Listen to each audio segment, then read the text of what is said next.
अंतिम पंक्ति चल रही है साधन के ऊपर उनकी प्राप्ति कैसे हो। श्री राधिका रानी जब इतनी दुर्लभ है तो इसीलिए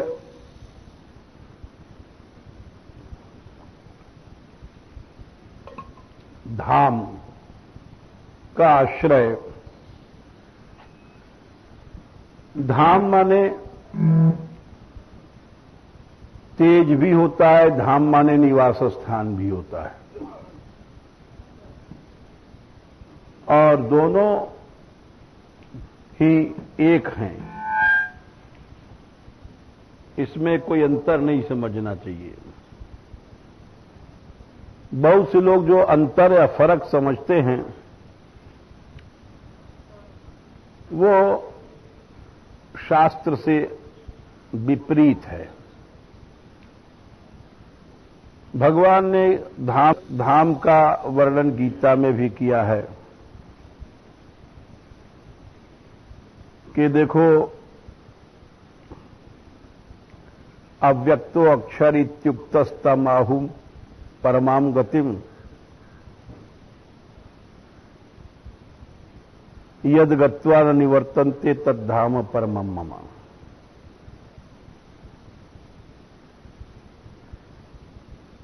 जो धाम है, मैं जहां रहता हूं, वही अक्षर पद है, विनाशी है। उस धाम में न तद्भासयते सूर्यो न शशांको न पावकः। धाम की भगवान ने कई बार चर्चा किया है। मैं जहां रहता हूं, एक तो भगवान ने 15वें अध्याय में किया है, 6वें श्लोक में किया है, 15 के 6 में, कि मैं जहां रहता हूं, और एक उन्होंने 8वें अध्याय में भी किया है कि 21वें श्लोक में, यम प्राप्य न निवर्तन्ते तद्धाम परमम। 8 के 21 में और 15 के 6 में। तो इसका जो अर्थ निराकार वाले हैं यूं लगाते हैं कि वो अपने तेज में रहता है तत्व, क्योंकि उस सगुण साकार में अर्थ नहीं घटाते हैं। परंतु यहां जाना आना यद गत्वा न निवर्तन्ते, ये सब स्थानवाची शब्द हैं। जहां से जाके कोई लौटता नहीं है, वहीं रहेगा। ये सब क्रियाएं बताती हैं कि भगवान का वो निवास स्थान है, कोई एक ऐसी स्थिति जगह है। इसको खींचा तानी करने की जरूरत नहीं है। जहां जाकर के कोई लौटता नहीं है, वो कोई स्थान है, वो लोक है, वो धाम है जहां श्री कृष्ण रहते हैं।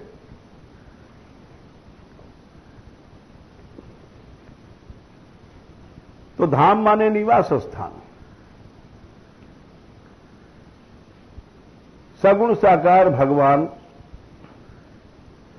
जब आकार धारण करते हैं, लीला करते हैं, शरीर प्रकट करते हैं,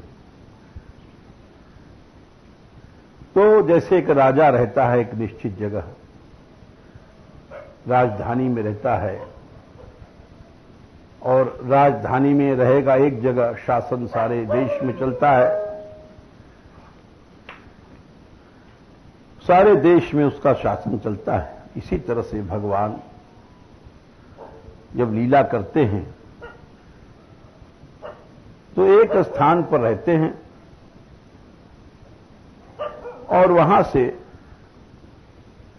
अपनी सारी लीलाओं का विस्तार किया करते हैं। जैसे सूर्य एक स्थान पर स्थित है, सारे संसार को प्रकाशित करता है वहीं से। इसीलिए धाम का विशेष महत्व होता है। जो लोग कहते हैं एक स्थान पर नहीं रहता है, तो ये बात गलत है। वो सब जगह भी है, एक जगह भी है। वो कहां नहीं है। तुम्हारे जो समझने का फेर है, बहुत से लोग जैसे मूर्ति पूजा है उसका विरोध करते हैं। अरे उनसे पूछा जाए, जब भगवान सब जगह है तो क्या मूर्ति भी नहीं है? जब मूर्ति में है तो तुम्हारा विरोध करना ही गलत है। या तो तुम ऐसा कह दो कि सब जगह है, मूर्ति में नहीं रहता है। तो जब मूर्ति में नहीं रहता तो भगवान सर्वव्यापी नहीं हुआ। तो तुमने अपने आप अपने पांव में कुल्हाड़ी मार लिया। भगवान सब जगह है। एक जगह इसलिए किया गया, ये समझने की बात है। मूर्ति पूजा क्यों चलाई गई? इसलिए चलाई गई, आप इस कुंडा में पानी लेने जाओगे तो किसी एक किनारे से जाओगे, इधर के घाट से जाओगे, चाहे उधर के घाट से, चाहे इधर से, चाहे उधर से। क्यों? आप छोटे हैं, एक देशी हैं। कुंड बड़ा है, नदी बड़ी है। एक देशीय यानी छोटा आदमी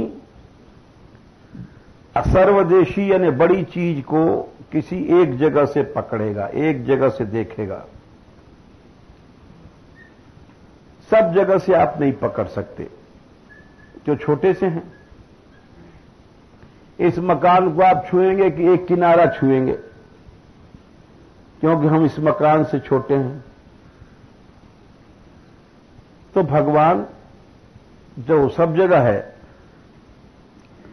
उसको पकड़ने के लिए, उसमें वृत्ति को एक जगह करने के लिए एक जगह कोई केंद्र बनाना पड़ता है।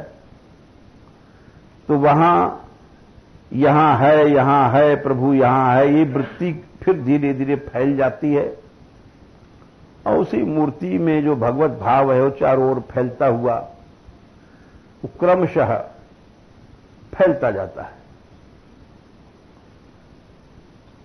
तो इसीलिए भगवान सब जगह है, मूर्ति में भी है। भगवान सब जगह रहता है और अपने धाम में भी रहता है। धाम उसके रहने की जगह है। वहां रहता है, लीला करता है, भक्तों के लिए आनंद देता है और सर्वव्यापक भी है, सब जगह भी है। राजा राजधानी में रहता है, लेकिन उसका हुक्म, उसकी महिमा, उसकी महत्ता सारे देश में चलती है। इसी तरह से समझना चाहिए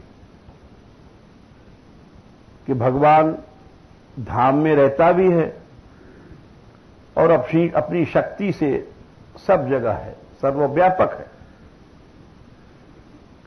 परंतु कोई कहे धाम में नहीं है, ये बात नास्तिकता की है। एक देशी व्यक्ति की सहज सरलता के लिए, प्राप्ति के लिए एक स्थान निश्चित किया गया, ये धाम है, यहां कृष्ण रहते हैं। और उस धाम, वो धाम अनादि होता है। ये हमने कल आपको बताया था, प्रहलाद जी के उदाहरण से बताया। कृष्ण तो बहुत पीछे भय, प्रहलाद ने कृष्ण लीला गाई। ध्रुव से बताया हमने आपको, राम पीछे आए हैं, भरत को पहले था। बरसाने से बताया, बहुत से प्रमाण बताए हमने आपको।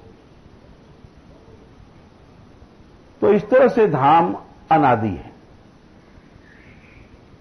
और धाम की उपासना से भगवान बहुत जल्दी मिलते हैं। जैसे किसी राजा से मिलना है तो उसकी राजधानी में चले जाओ, जहां राजमहल है वहां तुरंत मिल जाएगा। लीला दृष्टि से भगवान की प्राप्ति धाम में बहुत जल्दी होती है। या यूं समझो आप कि जैसे जो खेत गेहूं का होता है तो उसमें गेहूं जल्दी होगा जिस ऋतु में होता है। अगर उस खेत में कोई दूसरी चीज बो आप तो उसकी मिट्टी नहीं मानती। केसर है वो कश्मीर में होगा, यहां बो यहां नहीं होगा। इसी तरह से समझना चाहिए कि जो उपासनाएं होती हैं वो धाम में बहुत जल्दी सिद्ध होती हैं और इसीलिए धाम प्रकट हैं कि हम लोग जल्दी से भगवान की प्राप्ति कर सकें। अब धाम में प्राप्ति क्यों नहीं होती है उसका हमने कल कारण बताया। हमारे तुम्हारे जो भाव हैं वो शुद्ध नहीं हैं, राग द्वेष से भरे भरे रहते हैं। इसीलिए भाव क्या है? शुद्ध वस्तु है और जहां उसके भीतर कोई राग द्वेष आता है तो भाव दूषित हो जाता है, भाव नहीं रहता। जैसे हमने आपको सुनाया कि भगवान स्वयं दास बन करके आए, अंतर्यामी रूप धारण करके भक्त त्रिलोचन जी के यहां, और वहां आने के बाद अभाव हो जाने पर तुरंत चले भी गए।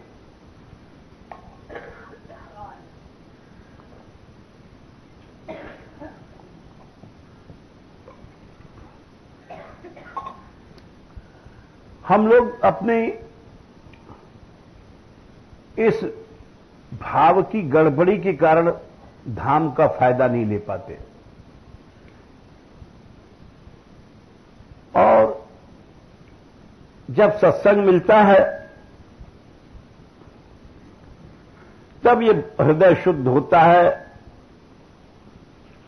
और भाव की प्रबलता होती है, फिर भगवान की प्राप्ति होती है। इस विषय में हमने ये भी बताया था आपको शास्त्र का प्रमाण। दूसरा प्रमाण ये भी देखिए आप, भागवत के महात्म्य में एक प्रमाण आता है कि ये जो धाम में श्री कृष्ण जाते मान मिल जाओ, ये चमत्कार क्यों घटा? क्योंकि इसके भीतर गंदे मन वाले लोग रह करके गंदे काम करने लग गए। अत्युग्र भूरि कर्माणो नास्तिका रौरवा जना तेपि तिष्ठन्ति तीर्थेषु तीर्थ सारस्ततो गता। ये बहुत बड़ा प्रमाण है। धाम में, मंदिरों में जो खराब काम करने वाले, उग्र कर्म करने वाले नास्तिक लोग, नास्तिक माने जो विश्वास नहीं करते भगवान में, आमदनी का पैसे का साधन बना लिया है,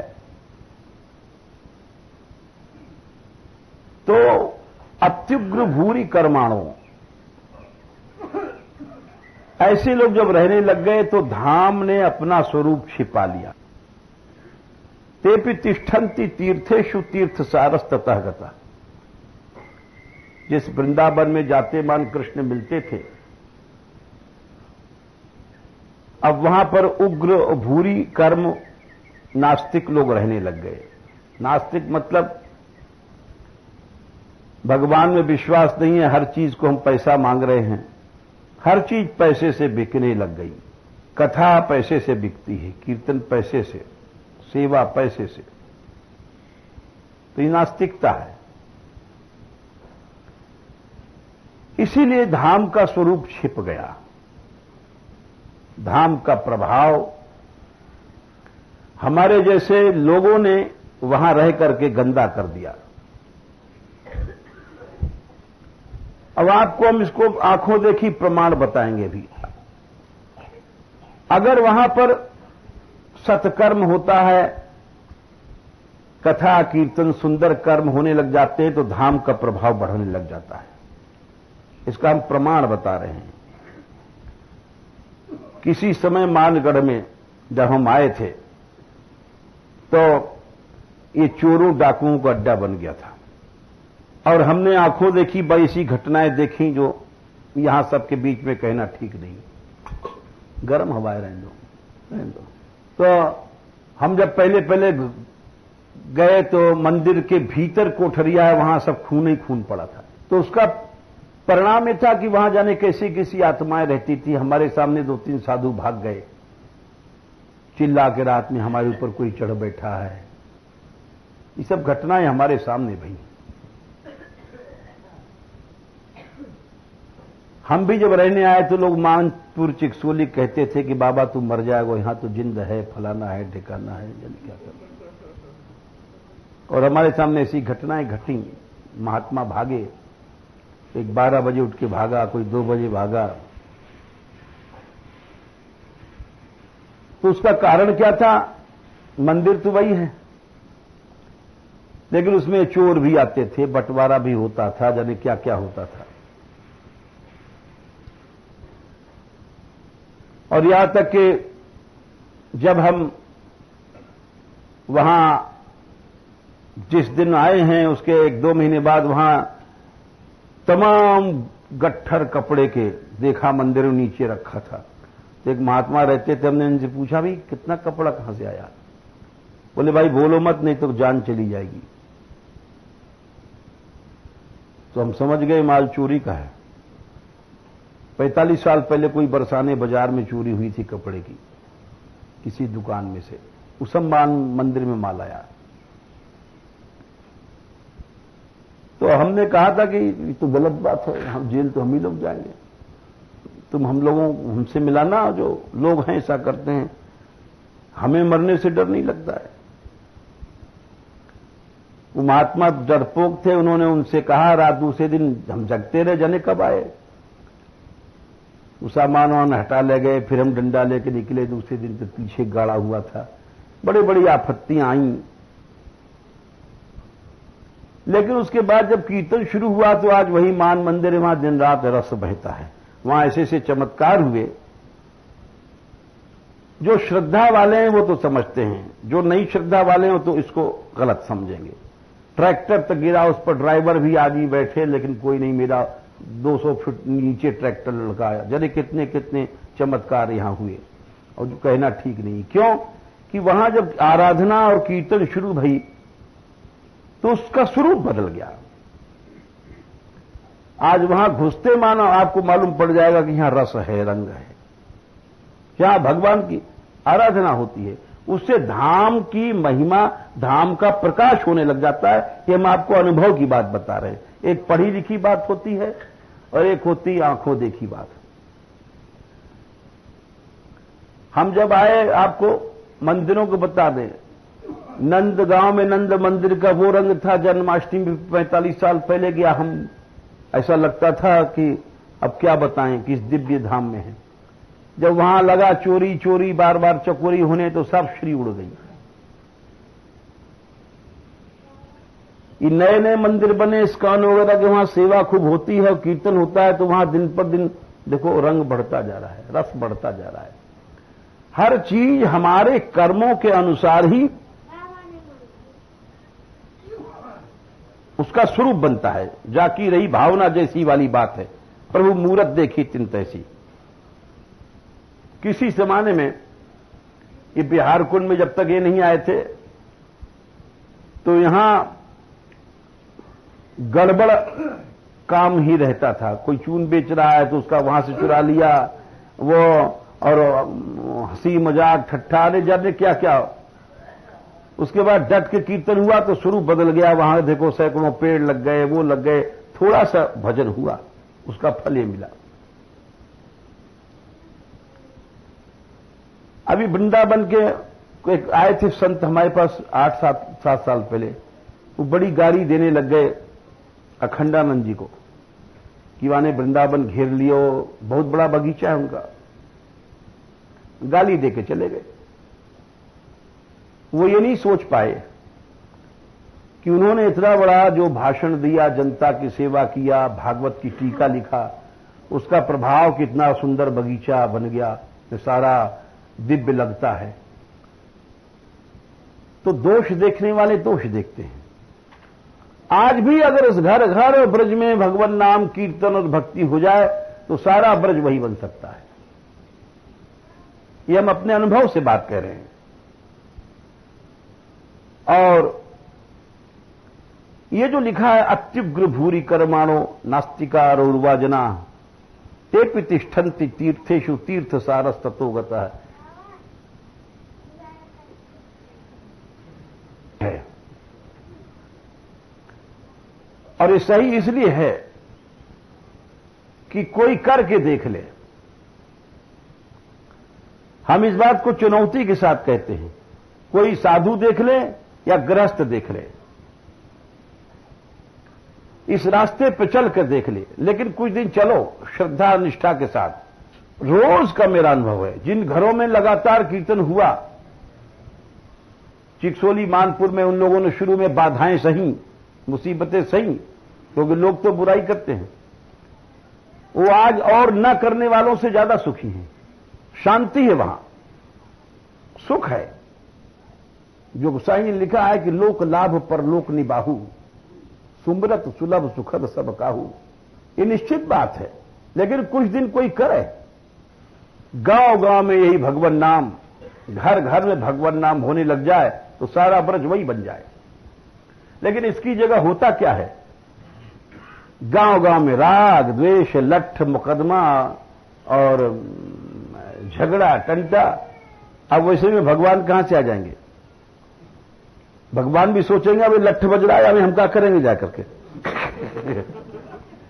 तो भगवान तो प्रेम जो है जहां जाएंगे। तो ये एक पोथी की पढ़ने की बात नहीं है, हमने देख लिया अनुभव करके, और अनुभव करके देख लिया, इसीलिए इतनी जोर से हम कह रहे हैं कि ये सब सही लिखी हुई बातें हैं। धाम का प्रभाव अगर तुमको देखना है तो पहले हृदय को देखो अपने। तुम्हारे हृदय में क्या भाव है? भागवत में आता है कि मित्राणी वजितावास द्रुट रुट तर्षकादिकम। भगवान के कारण से रुट राग द्वेष सब चले गए थे, ऐसा धाम था। तब वहां पर धाम का स्वरूप प्रकट हुआ। किसी भी घर में कृष्ण आ सकते हैं आज भी, बशर्ते कि हम लोग जो राग द्वेष है आपस में, इसको छोड़ करके प्रेम में वातावरण बना करके और भजन करें, और वहां एकदम चमत्कार आ जाएगा। और नहीं तुम करोड़ों रुपए कमा करके दुखी रहोगे। सुख का रास्ता ही लोग नहीं समझते हैं। सुख क्या चीज है? सुख का रास्ता क्या है? सुख का रास्ता, अरे हमारे पास इस भारतवर्ष के बड़े बड़े अरबपति आए, पैसे वाले, और जब हमसे बात करने लग गए तो पता पड़ा कि भैया धोती के नीचे सब नंगे हैं और हमसे ज्यादा नंगे ये हैं। उन्होंने कहा महाराज हमारा बीच के लड़का बड़ा गड़बड़ है और बड़ा संताप है, हमको लगता है कि बड़े अरबपति हैं, लेकिन घर में वही हालत है, जलन द्वेष। हमको तुमको दिखाई पड़ रहा है कि हवाई जहाज में उड़ रहे हैं, लेकिन उनके हृदय में जहर है, वो नींद की गोली खा खा करके सोते हैं। सुख नहीं है कहीं। अगर सच्चा धाम का स्वरूप कोई लेना चाहता है तो उसको यही रास्ता अपनाना पड़ेगा। उसके बाद चमत्कार देख ले, कहीं भी जहां जाएगा वहीं प्रभु उसको दिखाई पड़ेंगे, सुख मिलेगा, उसको शांति मिलेगी। लेकिन इस रास्ते को अपनाते नहीं है। अरे भाई आप तो गृहस्थ हो, हमारे यहां ऐसे ऐसे मूर्ति आ जाते हैं साधु लोग कि 5 आदमी हैं तो सबको अलग अलग कर देंगे, भेद। वो अलग भिक्षा कर रहा है, वो अलग कर रहा है, वो उससे नहीं बोल रहा है, वो उससे नहीं बोल रहा है। तो झट मैं समझ जाता हूं कि अब कलयुग आ गया हमारे यहां बड़े जोर का। अब करे क्या? रामदास गोपालदास को देख के मुंह फुला रहा है, गोपालदास रामदास को मुंह फुला रहा है, वो अलग वो अलग। तो बस समझ जाते हैं कि इस समय कलयुग जोर है। और यही लोग करते हैं, हम लोग साधु लोग भेद पैदा करते हैं, फूट पैदा करते हैं। नहीं, हमारा तुम्हारा जमीन नहीं बट रहा है, टूक मांग के खाए हो।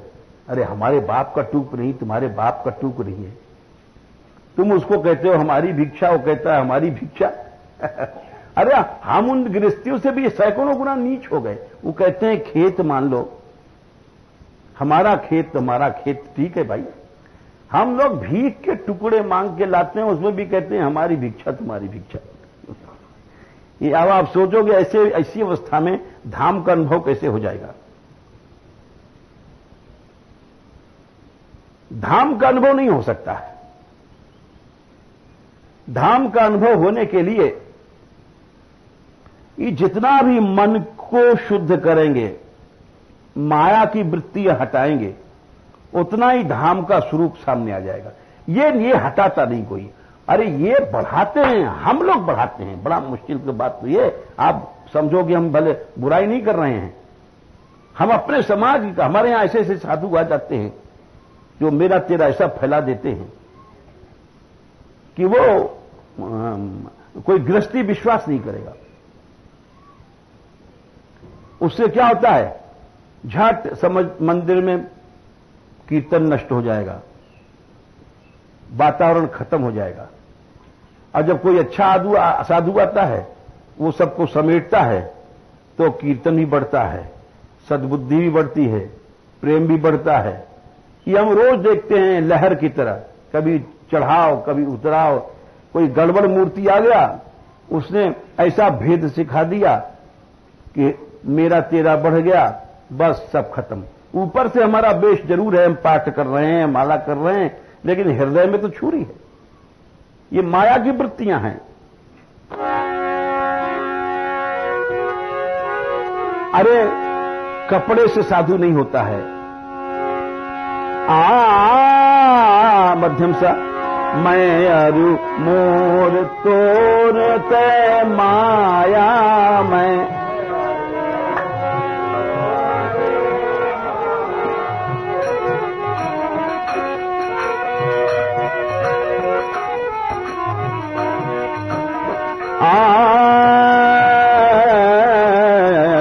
मैं अरु मोर तोर ते माया मैं अरु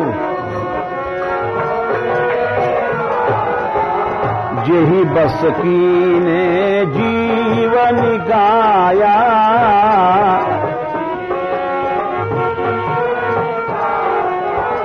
जेहि बस कीने जीवन काया।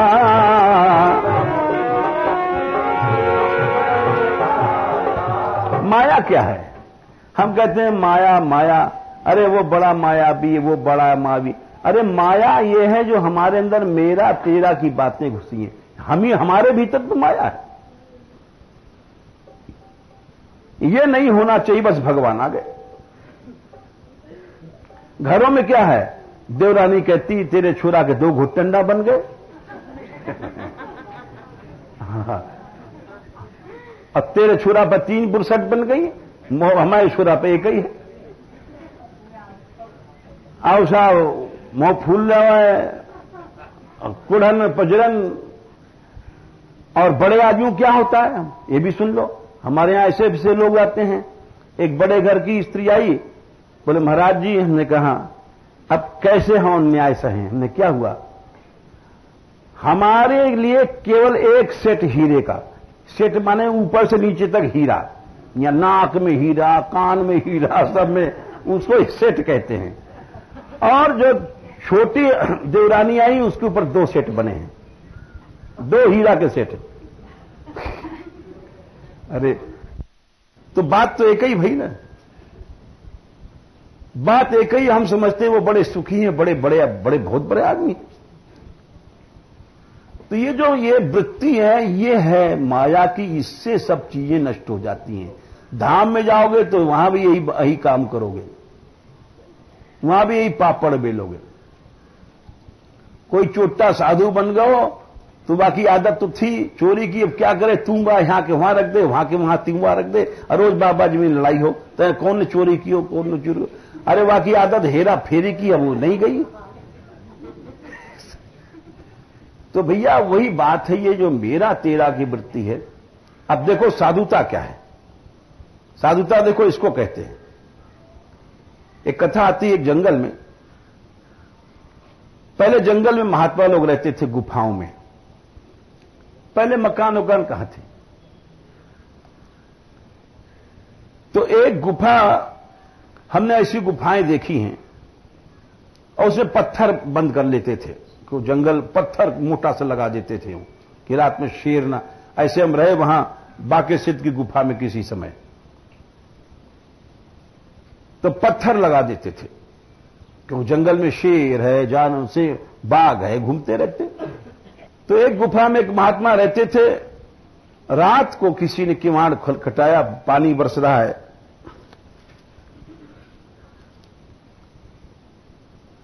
तुरंत खोल दिया, भैया क्या है, जगह चाहिए, जगह तो चलो दोनों बैठ के काट लेंगे। दोनों बैठ गए, प्रभु की इच्छा परीक्षा ले रहे हैं।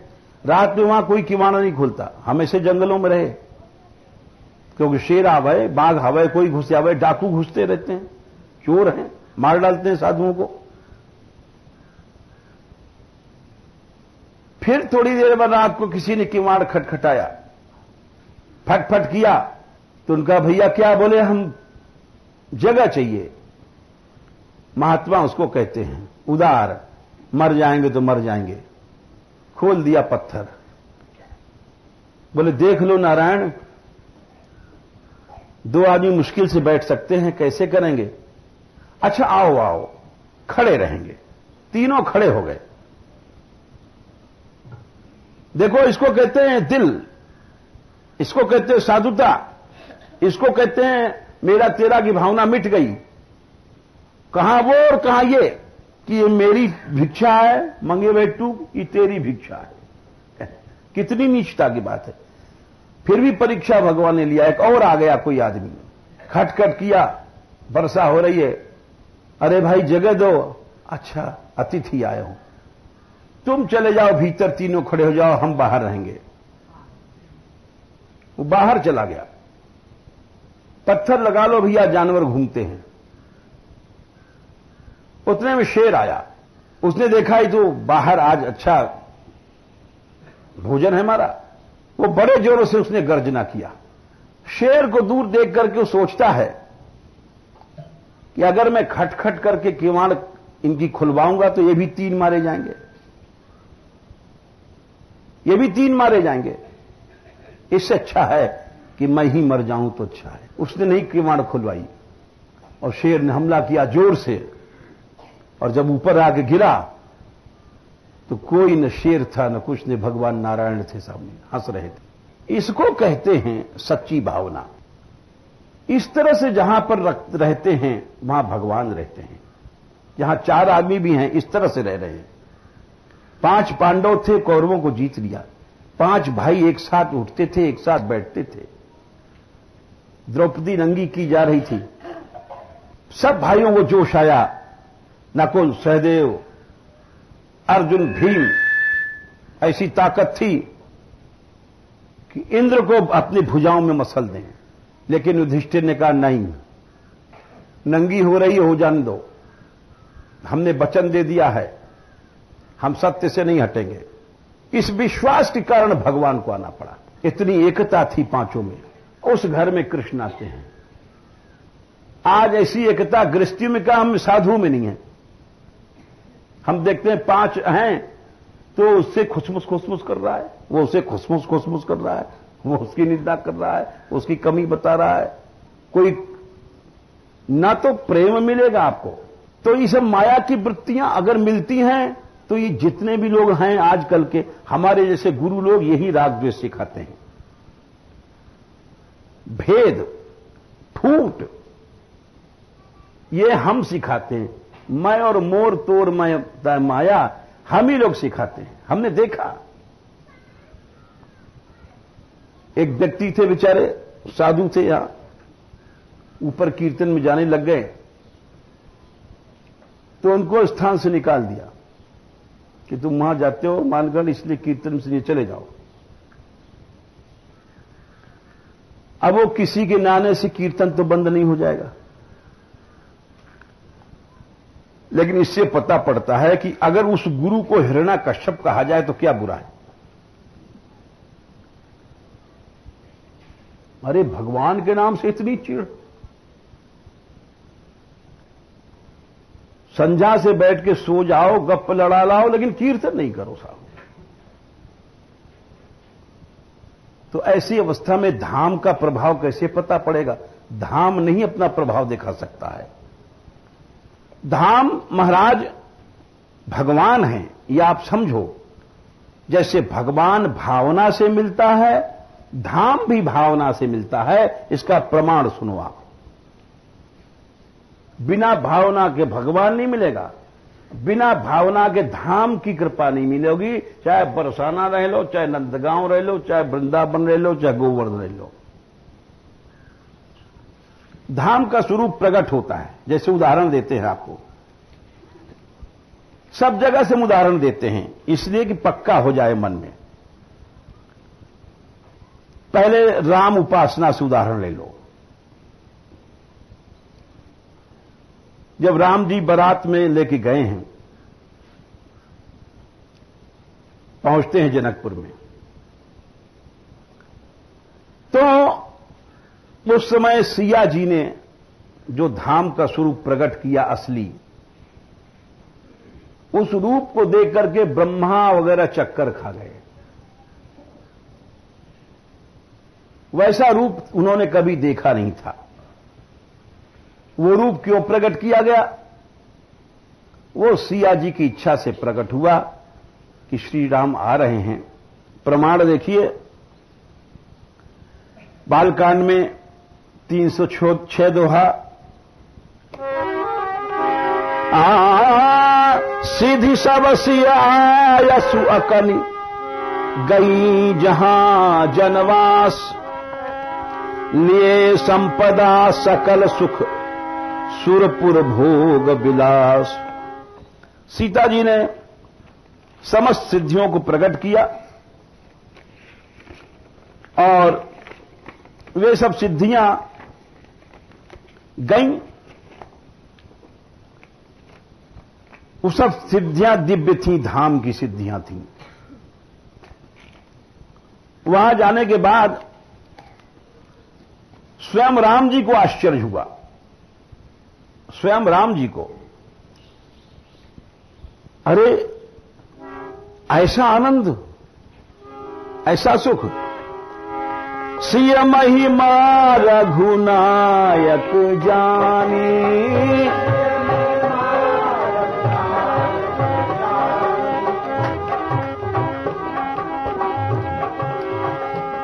राम जी समझ गए ये महिमा। सिय महिमा रघुनायक जानी,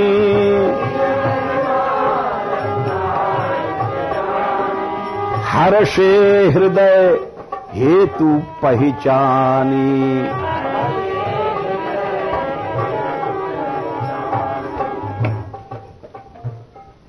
इसके बाद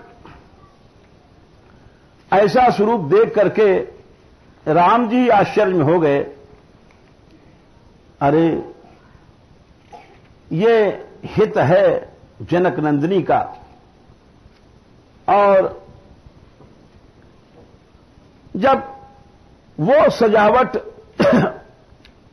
ब्रह्मादि ने देखा, ब्रह्मा शिव वगैरह ने, वही जनकपुर था, लेकिन उसका स्वरूप प्रकट हुआ। ये धाम का स्वरूप प्रकट होता है। यही हम आपको अभी कृष्ण उपासना से हम प्रमाण बताएंगे। सब जगह यही सिद्धांत लागू होता है। यानी अगर हम बरसाना देखना चाहते हैं तो अपने दिल को देखो पहले। तुम्हारे दिल में क्या भाव है? हमारे हृदय में छुरी है, राग द्वेष है। हम धाम का स्वरूप कैसे पा सकते हैं? सब देवता है, और जब विमान पर चढ़ के आते हैं, जनकपुर देखते हैं तो शिव ब्रह्मादिक विबुध बरू था,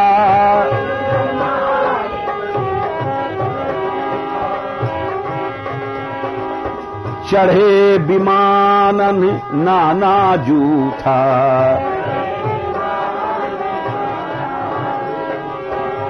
बालकांड 314वां दोहा। पहले था 306। अनेक विमानों पर चढ़े हुए हैं।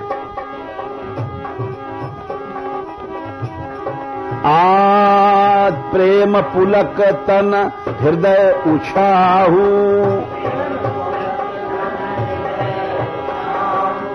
चले बिलोकन राम विवाहू।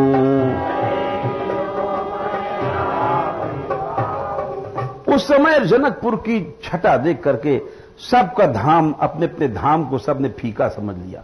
जितने भी लोग थे, देवलोक वगैरह, ये कोई अतिशय की बात नहीं है। लोग समझते हैं कवि ने बढ़ाया नहीं है।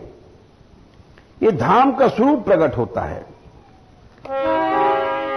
देखी जनकपुर सुर अनुरागे, देखी जनकपुर सुर अनुरागे, निज निज लोक सबहि लघु लागे, निज निज लोक सबहि लघु लागे। और सुनो, ब्रह्मा भी अपने चारों मुख से आठ आंखों से देख करके फाड़ करके बोली, कहां से जनकपुर प्रकट हुआ है? ये हमारी सृष्टि में तो ऐसा था ही नहीं। आश्चर्य हुआ। ये धाम का स्वरूप प्रकट हुआ जब विधि भयऊ आचरज विशेखी,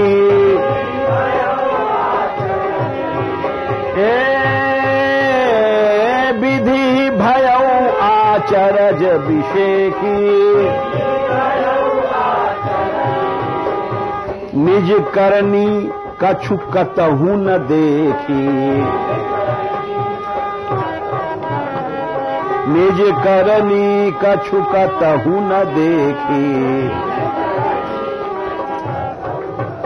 ब्रह्मा जी देखते हैं कि हमारी सृष्टि की तो एक भी चीज, यानी एक पत्ता भी नहीं है।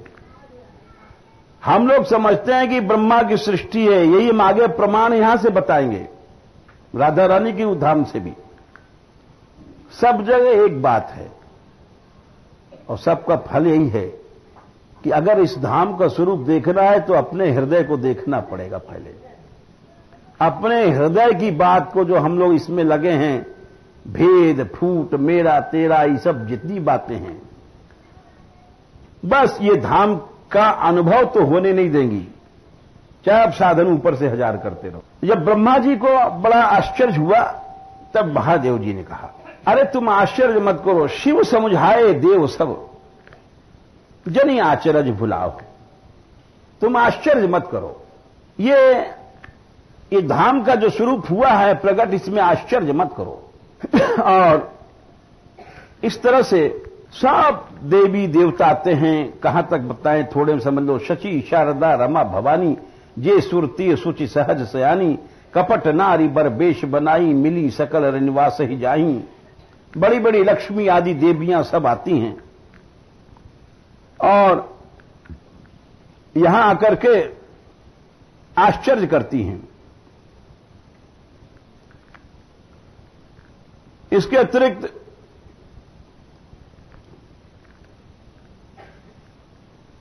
अनेक देवताएं हैं। ये हमने आपको एक प्रमाण दिया कि धाम का स्वरूप भावना के अनुसार प्रकट होता है। इसी तरह से यहां देखिए कृष्ण उपासना में वही नंदगांव बरसाना है, लेकिन हमारे तुम्हारे लिए वो नहीं है। क्यों? वो भावना नहीं है, आंखें नहीं है। जिस समय श्री कृष्ण चलते हैं बरसाने के लिए बारात सजा करके ब्रज प्रेम सागर में, उस समय जो जैसी रामायण में लिखा है वही बात यहां लिखते हैं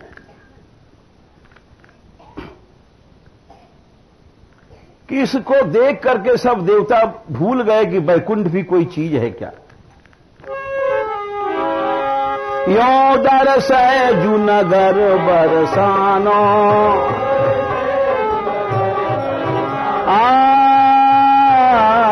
यो दरस है जूनगर बरसानो, हरिपुर हूते छवि सरसानो, हरिपुर हूते छवि सरसानो।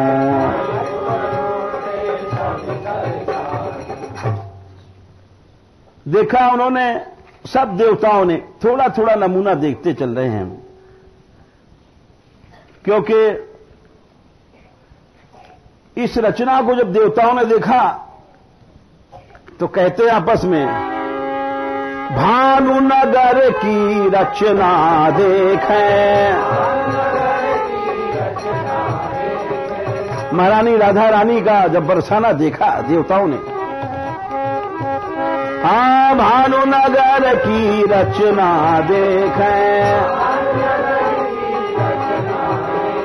हरिपुर वैकुंठ हरिपुर हूते गर्वो लेखें, हरिपुर हूते गर्वो देखें। जब बरसाने को देखा है तो जितने भी देव थे उस बरसाने को देखा जिसका हम बता रहे हैं, जिस जो रूप जो हमें तुम्हें दिखाई नहीं पड़ता है। बड़े बड़े आए थे, जैसे वहां आए थे जनकपुर में, यहां भी आए। शिव विधि रूप बदल के आए,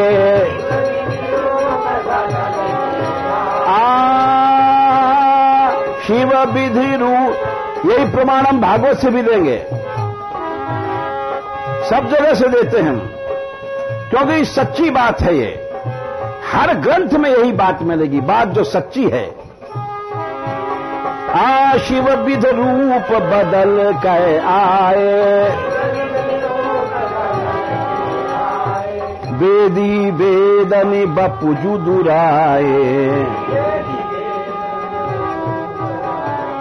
वेदी वेदन बपुजु दुराए।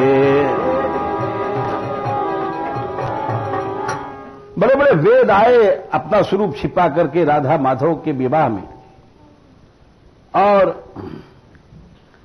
उसी समय बरसाने में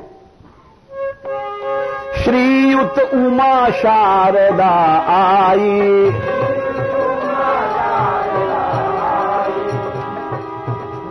इसका प्रमाण भागवत है, अभी हम सुनाएंगे।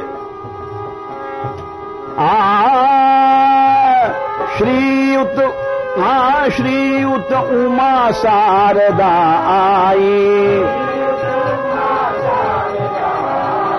सावित्री और शची सुहाई, सावित्री और शची सुहाई। ये इन्होंने लिखा है, वैसे नहीं लिखा है। भागवत देखिए, गोपियों ने कहा था, दादा जयति तेधिको जनमना ब्रजा जाया,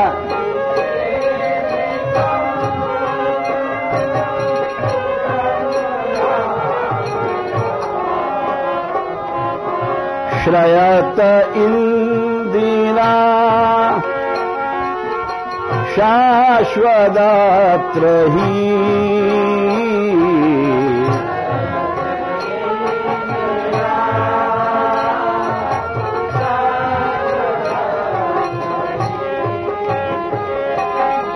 दयिता दृश्यताम्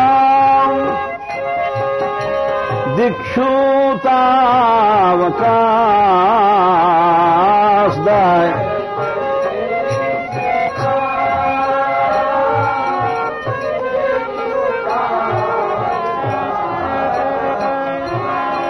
त्वयि धृता सावस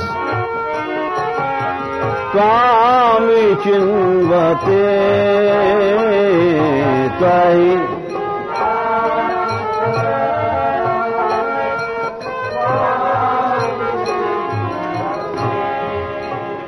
ये प्रमाण है। श्रयत इंदिरा, लक्ष्मी जी स्वयं यहां पर आती हैं और शाश्वत अखंड रूप से रहती हैं, आश्रय लेती हैं आकर इस रस के लिए। तो ये जितनी बातें लिखी हैं, बड़े बड़े ब्रह्मा, शिव आदि, लक्ष्मी आदि इस धाम का आश्रय लेते हैं। इस धाम के आश्रय लेने से ही श्री जी की प्राप्ति होती है। श्रयत माने आश्रय, ये भागवत का प्रमाण है।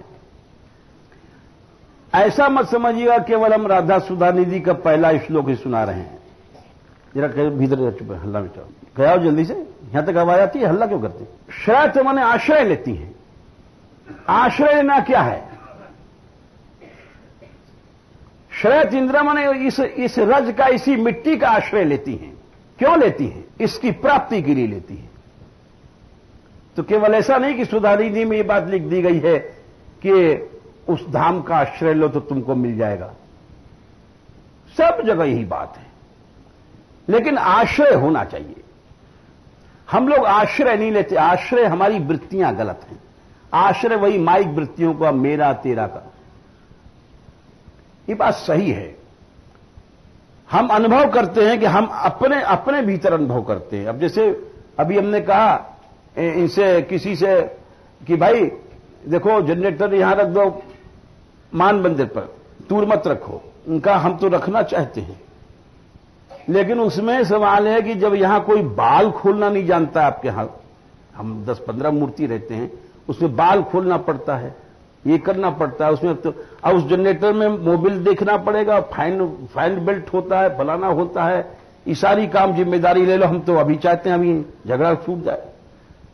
तो झट हमारी समझ में आ गया कि वास्तव में बात सही है। हर व्यक्ति सेवा से घबराता है, जिम्मेदारी से घबराता है। क्यों? सेवा का भाव नहीं है। हम अपने आप कह रहे हैं, हम नहीं देख सकते भाई। अभी भोजन रख दो हमारे सामने, लड्डू को थाल तो झड़ा मारेंगे, गप्पा छाती अड़ा देंगे।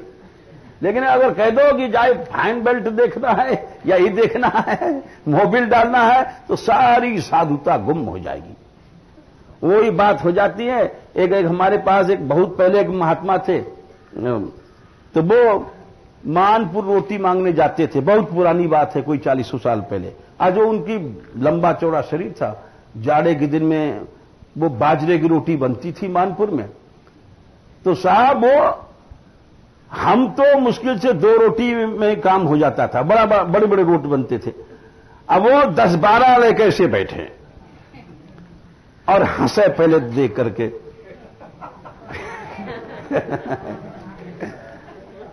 फिर हंसने के बाद क्या, देखिए देखो महाराज, बड़ी अच्छी बात उसकी है तो हंसी की, लेकिन बात सही है। देखो आप कहते हो कि सब इंद्रियों के देवता होते हैं। हमने कहाँ होते हैं?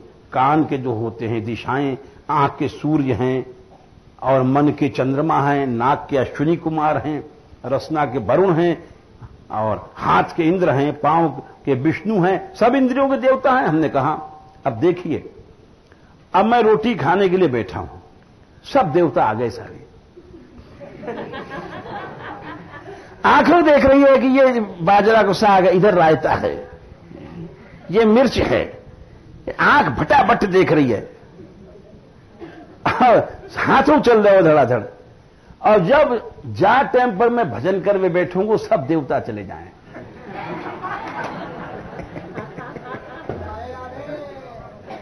बोले आंख तो ऐसे भिजभिची लगा लगी, नींद आ रही है, माला ऐसे ऐसे सर कभी अच्छा लगे किसने।